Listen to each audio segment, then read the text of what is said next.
Väga hea. Aha. Võtame näiteks selle Pentoxi siin. Nii. Kas sa üldse tead, kui vana see Pentox on? See on väga vana.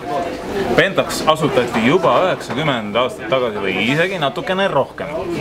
Nii. Kas sa tead, mis aasta siis oli? Ei. See oli aasta 1919. Alguses tegeles muidugi Pentox prilliklaaside tootmisega, aga kas sa tead, mis aastal?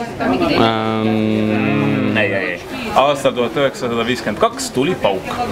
Siis tegi Pentox oma esimese peegelkaamera ja see oli ka Jaapani esimene peegelkaamera. Siis hakkas Pentoxil asi minema.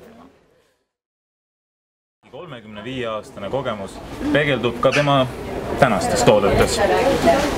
Speedlinki innovatiivne disain ja funktsionaalne kasutajasõbralikkus on teinud tema arvutitarvikud ja mängutarvikud ka populaarseks kogu Lääne-Euroopas.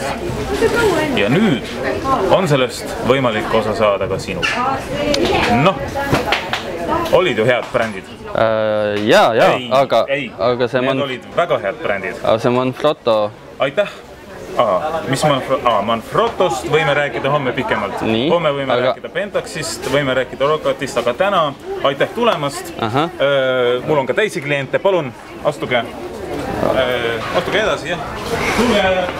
Tulge ostma Rocat, Pentox, Manfrotto, Tamron, värske kaup. Selline ongi meie turundusspetsialist.